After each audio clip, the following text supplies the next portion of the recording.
And seeing the multitudes, he went up on a mountain. And when he was seated, his disciples came to him. Then he opened his mouth and taught them. Blessed are the poor in spirit, for theirs is the kingdom of heaven.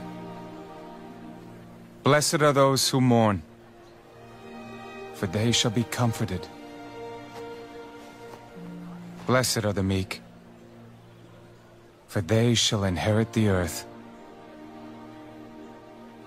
Blessed are those who hunger and thirst for righteousness, for they shall be filled. Blessed are the merciful, for they shall obtain mercy. Blessed are the pure in heart, for they shall see God. Blessed are the peacemakers, for they shall be called sons of God. Blessed are those who are persecuted for righteousness' sake, for theirs is the kingdom of heaven. Blessed are you when they revile and persecute you, and say all kinds of evil against you falsely for my sake. Rejoice and be exceedingly glad, for great is your reward in heaven. For so they persecuted the prophets who were before you. You are the salt of the earth. But if the salt loses its flavor, how shall it be seasoned? It is then good for nothing but to be thrown out and trampled underfoot by men. You are the light of the world. A city that is set on a hill cannot be hidden. Nor do they light a lamp and put it under a basket, but on a lampstand, and it gives light to all who are in the house. Let your light so shine before men, that they may see your good works and glorify your Father in heaven. Do not think that I came to destroy the law or the prophets. I did not come to destroy, but to fulfill. For assuredly I say to you, till heaven and earth pass away, one jot or one tittle will by no means pass from the law till all is fulfilled. Whoever, therefore, breaks one of the least of these commandments, and teaches men so, shall be called least in the kingdom of heaven. But whoever does, and teaches them, he shall be called great in the kingdom of heaven.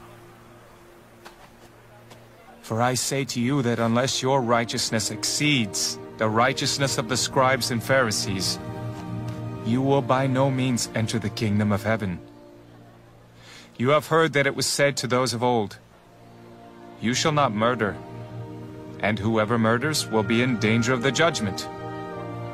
But I say to you, that whoever is angry with his brother without a cause shall be in danger of the judgment. And whoever says to his brother, Raka, shall be in danger of the council. But whoever says, you fool, shall be in danger of hellfire. Therefore, if you bring your gift to the altar, and there remember that your brother has something against you, leave your gift there, before the altar, and go your way. First be reconciled to your brother, and then come and offer your gift.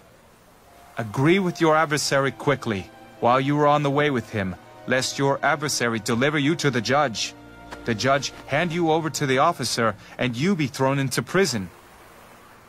Assuredly I say to you, you will by no means get out of there till you have paid the last penny. You have heard that it was said to those of old, you shall not commit adultery. But I say to you that whoever looks at a woman to lust for her has already committed adultery with her in his heart. If your right eye causes you to sin, pluck it out and cast it from you.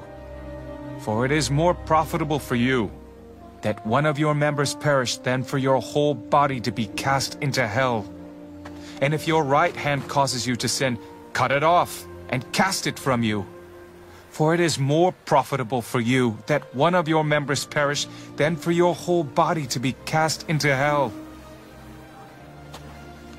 Furthermore, it has been said, whoever divorces his wife, let him give her a certificate of divorce. But I say to you, that whoever divorces his wife for any reason except sexual immorality causes her to commit adultery. And whoever marries a woman who is divorced commits adultery. Again, you have heard that it was said to those of old, you shall not swear falsely, but shall perform your oaths to the Lord. But I say to you, do not swear at all, neither by heaven, for it is God's throne, nor by the earth, for it is his footstool, nor by Jerusalem, for it is the city of the great King. Nor shall you swear by your head, because you cannot make one hair white or black. But let your yes be yes, and your no, no. For whatever is more than these is from the evil one. You have heard that it was said, an eye for an eye and a tooth for a tooth. But I tell you not to resist an evil person. But whoever slaps you on your right cheek, turn the other to him also. If anyone wants to sue you and take away your tunic, let him have your cloak also. And whoever compels you to go 1 mile, go with him 2. Give to him who asks you, and from him who wants to borrow from you, do not turn away. You have heard that it was said, you shall love your neighbor and hate your enemy. But I say to you, love your enemies. Bless those who curse you. Do good to those who hate you, and pray for those who spitefully use you and persecute you, that you may be sons of your Father in heaven. For he makes his sun rise on the evil and on the good, and sends rain on the just and on the unjust. For if you love those who love you, what reward have you? Do not even the tax collectors do the same? And if you greet your brethren only, what do you do more than others? Do not even the tax collectors do so? Therefore, you shall be perfect, just as your Father in heaven is perfect.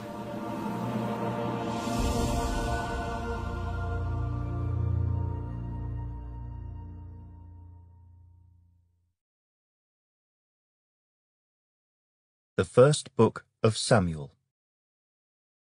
Chapter 8.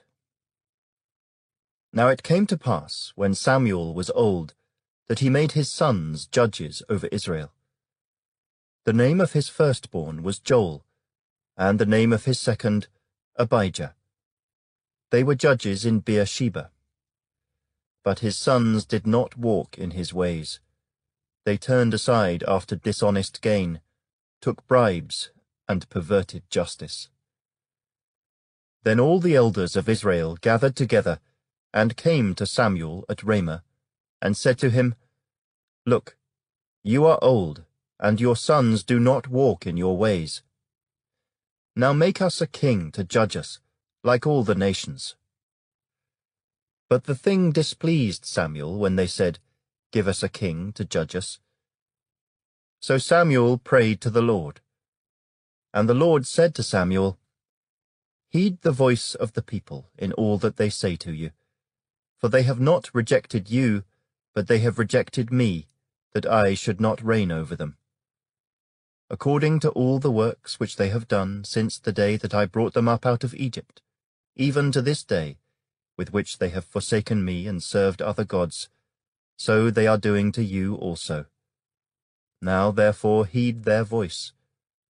However, you shall solemnly forewarn them, and show them the behavior of the king who will reign over them."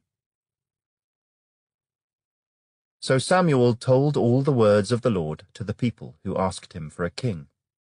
And he said, "This will be the behavior of the king who will reign over you. He will take your sons and appoint them for his own chariots, and to be his horsemen, and some will run before his chariots. He will appoint captains over his thousands, and captains over his 50s, will set some to plough his ground and reap his harvest, and some to make his weapons of war and equipment for his chariots. He will take your daughters to be perfumers, cooks, and bakers, and he will take the best of your fields, your vineyards, and your olive groves, and give them to his servants. He will take 1/10 of your grain and your vintage, and give it to his officers and servants. And he will take your male servants, your female servants, your finest young men, and your donkeys, and put them to his work. He will take 1/10 of your sheep, and you will be his servants. And you will cry out in that day because of your king whom you have chosen for yourselves, and the Lord will not hear you in that day." Nevertheless, the people refused to obey the voice of Samuel, and they said, "No, but we will have a king over us, that we also may be like all the nations, and that our king may judge us and go out before us and fight our battles." And Samuel heard all the words of the people, and he repeated them in the hearing of the Lord. So the Lord said to Samuel, "Heed their voice, and make them a king." And Samuel said to the men of Israel, "Every man go to his city." Chapter 9. There was a man of Benjamin whose name was Kish, the son of Abiel, the son of Zeror, the son of Bechorath, the son of Aphiah, a Benjamite, a mighty man of power. And he had a choice and handsome son, whose name was Saul. There was not a more handsome person than he among the children of Israel. From his shoulders upward he was taller than any of the people. Now the donkeys of Kish, Saul's father, were lost. And Kish said to his son Saul, "Please take one of the servants with you, and arise, go and look for the donkeys." So he passed through the mountains of Ephraim and through the land of Shalisha, but they did not find them. Then they passed through the land of Shaalim, and they were not there. Then he passed through the land of the Benjamites, but they did not find them. When they had come to the land of Zuph, Saul said to his servant who was with him, "Come, let us return, lest my father cease caring about the donkeys and become worried about us." And he said to him, "Look now, there is in this city a man of God, and he is an honorable man. All that he says surely comes to pass. So let us go there. Perhaps he can show us the way that we should go." Then Saul said to his servant, "But look, if we go, what shall we bring the man? For the bread in our vessels is all gone, and there is no present to bring to the man of God. What do we have?" And the servant answered Saul again and said, "Look, I have here at hand 1/4 of a shekel of silver. I will give that to the man of God to tell us our way." Formerly in Israel, when a man went to inquire of God, he spoke thus, "Come, let us go to the seer," for he who is now called a prophet was formerly called a seer. Then Saul said to his servant, "Well said, come, let us go." So they went to the city where the man of God was. As they went up the hill to the city, they met some young women going out to draw water, and said to them, "Is the seer here?" And they answered them and said, "Yes, there he is, just ahead of you. Hurry now, for today he came to this city because there is a sacrifice of the people today on the high place. As soon as you come into the city, you will surely find him before he goes up to the high place to eat. for the people will not eat until he comes, because he must bless the sacrifice. Afterward, those who are invited will eat. Now, therefore, go up, for about this time you will find him." So they went up to the city. As they were coming into the city, there was Samuel, coming out toward them on his way up to the high place. Now the Lord had told Samuel in his ear the day before Saul came, saying, "Tomorrow, about this time, I will send you a man from the land of Benjamin, and you shall anoint him commander over my people Israel, that he may save my people from the hand of the Philistines. For I have looked upon my people, because their cry has come to me." So when Samuel saw Saul, the Lord said to him, "There he is, the man of whom I spoke to you. This one shall reign over my people." Then Saul drew near to Samuel in the gate, and said, "Please tell me, where is the seer's house?" Samuel answered Saul and said, "I am the seer. Go up before me to the high place, for you shall eat with me today. And tomorrow I will let you go, and will tell you all that is in your heart. But as for your donkeys that were lost 3 days ago, do not be anxious about them, for they have been found. And on whom is all the desire of Israel? Is it not on you and on all your father's house?" And Saul answered and said, "Am I not a Benjamite, of the smallest of the tribes of Israel, and my family the least of all the families of the tribe of Benjamin? Why then do you speak like this to me?" Now Samuel took Saul and his servant, and brought them into the hall, and had them sit in the place of honor among those who were invited. There were about 30 persons. And Samuel said to the cook, "Bring the portion which I gave you, of which I said to you, set it apart." So the cook took up the thigh with its upper part, and set it before Saul. And Samuel said, "Here it is, what was kept back. It was set apart for you. Eat, for until this time it has been kept for you, since I said I invited the people." So Saul ate with Samuel that day. When they had come down from the high place into the city, Samuel spoke with Saul on the top of the house. They arose early, and it was about the dawning of the day that Samuel called to Saul on the top of the house, saying, "Get up, that I may send you on your way." And Saul arose, and both of them went outside, he and Samuel. As they were going down to the outskirts of the city, Samuel said to Saul, "Tell the servant to go on ahead of us." And he went on. "But you stand here a while, that I may announce to you the word of God." The Book of Proverbs.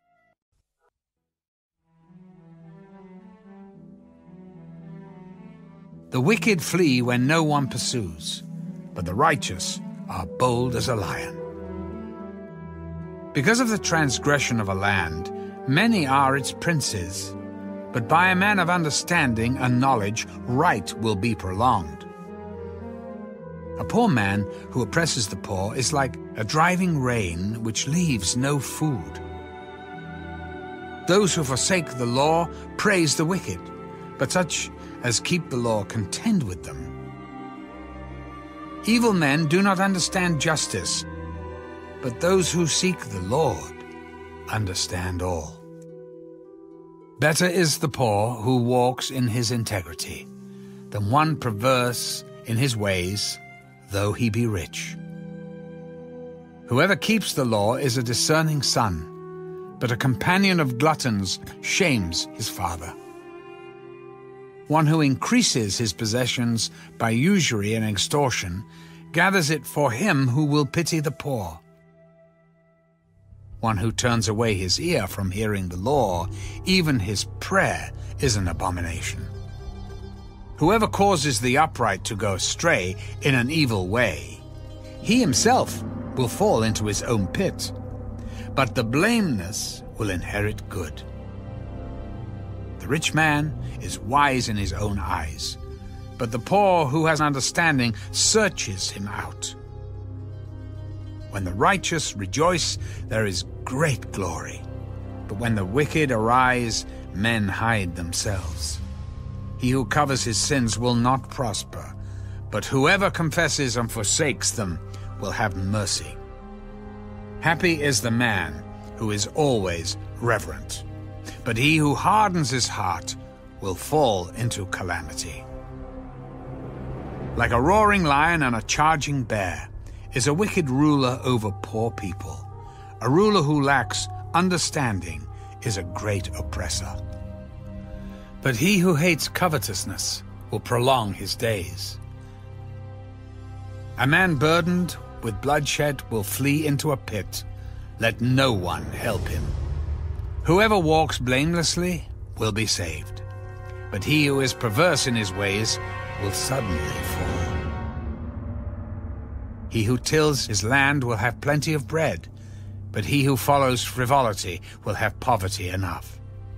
A faithful man will abound with blessings, but he who hastens to be rich will not go unpunished. To show partiality is not good, because for a piece of bread a man will transgress. A man with an evil eye hastens after riches and does not consider that poverty will come upon him. He who rebukes a man will find more favor afterward than he who flatters with the tongue. Whoever robs his father or his mother and says, "It is no transgression," the same is companion to a destroyer. He who is of a proud heart stirs up strife, but he who trusts in the Lord will be prospered. He who trusts in his own heart is a fool, but whoever walks wisely will be delivered. He who gives to the poor will not lack, but he who hides his eyes will have many curses. When the wicked arise, men hide themselves, but when they perish, the righteous increase.